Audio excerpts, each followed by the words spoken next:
This building is late Victorian. It has flying freeholds. There's a shop front, an old leaky single glazed window, and then we've got a flat over it. So the flat has 3 bedrooms, skeelings, uninsulated flat ceilings, every construction imaginable we've got here. Well, I've always kind of congratulated myself on my low energy lifestyle, and I think I've actually been a bit naughty because I've not really looked at the fabric of my building. I've made those choices about what I buy and what I wear.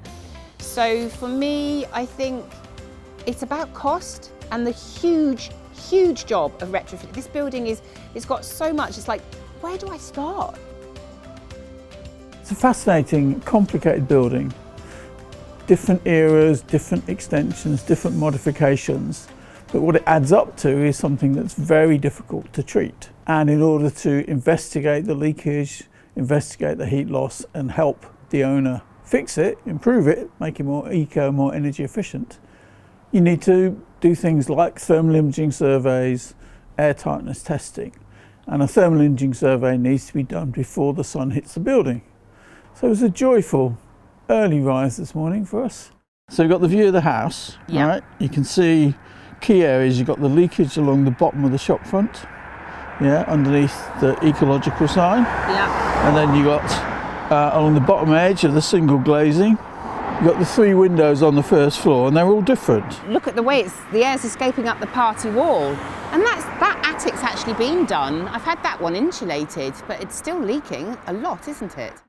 The first thing I did when I moved in was have cavity wall insulation put in, and then I had some of it repointed, which I could afford at the time. I've subsequently had all the windows replaced. The cost of timber ones had me crying for 6 months before for the same cost as 3 windows, I could actually do the whole flat in UPVC. So sadly, that. I've insulated one of the attic rooms. I carried out some more repointing recently as well. So that's as far as I've gone with the retrofit so far. I've got a flying freehold, so that is the heat coming down from the kitchen above. What's incredible is the way I'm paying to heat the passageway. This shop front is very much a low-hanging fruit, isn't it? Yeah, and the passageway. So we started off by looking from the outside at the building, the office on the ground floor, the accommodation above it, and it's been heated overnight to warm up, so we have a big, or as large as possible, temperature difference between inside and outside. So that means we can see the heat loss. And the first time we look at it before we apply any pressure, just to see what's happened naturally, if you like, with warm air rising. And that gives us a first set of images, first set of pictures.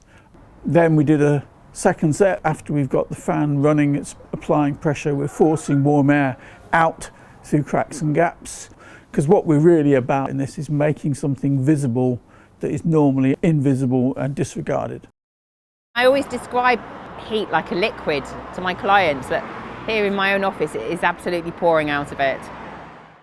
We've been looking at investing in the shop front, but what's really come through to me today is it's actually the sign over the shop front. So if we just replaced the window, we'd still have a massive thermal break. And though we've insulated that, I didn't realise how bad that was.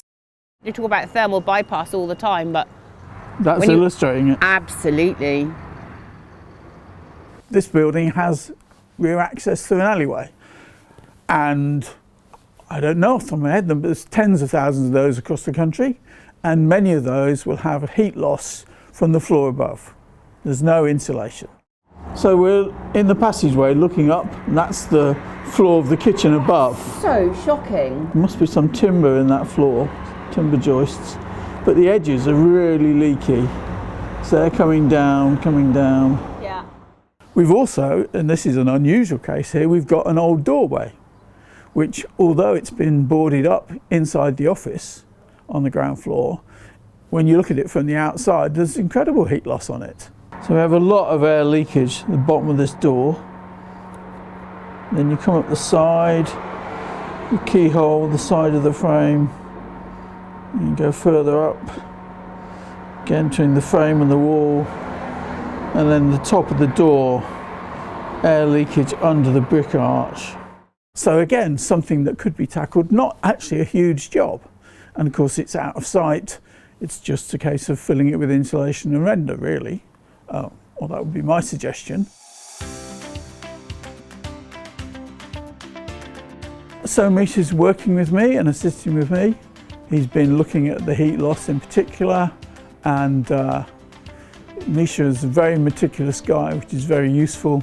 So he's on the outside putting smoke where we think the leaks are, and as you can see, that smoke is coming in.